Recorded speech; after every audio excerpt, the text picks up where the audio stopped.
जनसुराज अल्पसंख्यक प्रकोष्ठ एवं चुनाव समिति के अध्यक्ष पूर्णिया पहुँचे। भाषण तो खूब दिया, लेकिन जब वक्फ बोर्ड पर उनसे सवाल पूछा गया तो देखिए कैसे फंसे और क्या उन्होंने जवाब दिया। साथ ही शराबबंदी पर जो कहा वह भी आपको सुनना चाहिए, क्योंकि बहुत ही मज़ेदार है। तेजस्वी यादव जी को आप बोलते हैं राजद, तो भाई 15 साल वो सत्ता में रहे और 3 साल तेजस्वी जी नीतीश जी के साथ रहे, लेकिन सबसे ज्यादा अनपढ़ कौन, सबसे गरीब कौन, मुसलमान ही क्यों है। मैं सीमांचल में ये कह रहा हूँ, सिर्फ मुसलमान को ठगने का काम राष्ट्रीय जनता दल के लोगों ने और कांग्रेस के लोगों ने किया है। भाजपा तो मुसलमान के खिलाफ है ही, उसमें कहीं से दो राय नहीं है। सवाल है कि प्रशांत किशोर जी ने वक्फ के सवाल पर उन्होंने कहा कि भाई मैं इसका विरोधी नहीं हूं, लेकिन जिस नीयत से इसको लगाया गया है वो बहुत गंभीर है। ये नीयत बहुत खराब है सरकार का।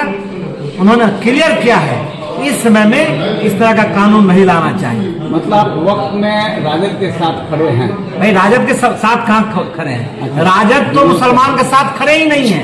15 साल तक विरोध की बात मत कीजिए, आप हमसे क्यों बुलवाते हैं। 15 साल तक उनके पिताजी और माताजी रहे, उसने मुसलमान के लिए ऐसा कोई काम नहीं किया जो उससे को गरीबी से निकाल सके, उसको रोजगार दे सके। ये लोग सिर्फ मुसलमान के वोट को, ये लोग सिर्फ मुसलमान को लालटेन का किरासन तेल बनाकर उपयोग करना जानता है, जलता है ये लोग और रोशनी होता है लालू जी के घर में। मेरा सीधा सवाल है, पहले ही क्लियर स्टेट कर चुका है।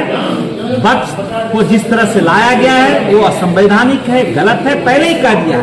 लेकिन वक्फ पर जिस तरह से तेजस्वी यादव अन्य लोगों ने राजनीति किया, उससे कितना लाभ वो आप समझ सकते हैं। सवाल है कि हम ऐसा कोई काम नहीं करेंगे तो दूसरे पक्ष को लगे आप ऐसे चीज को रोक नहीं सकते हैं। रोकना होगा तो उसके लिए आपको सामाजिक अभियान चलाना पड़ेगा, कानून से आप नहीं रोक सकते हैं। और यहाँ शराबबंदी है कहाँ?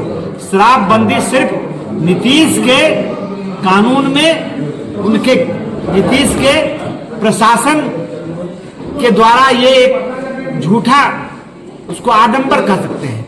नीतीश के प्रशासन के जितने लोग हैं सब लोग इस शराबबंदी को एक समानांतर माफियागिरी तैयार हो गया है, एक बड़ा व्यवस्था खड़ा हो गया है, उसमें सभी लोग इसमें लगे हुए हैं और राज्य को इससे 25,000 करोड़ से ज्यादा नुकसान भी हो रहा है और घर घर शराब भी मिल रहा है। और घर घर शराब बंटवाने में इसी नीतीश के पुलिस और प्रशासन के लोग लगे हुए हैं और जनता दल यू के और भाजपा के लोग उसमें लगे हुए हैं।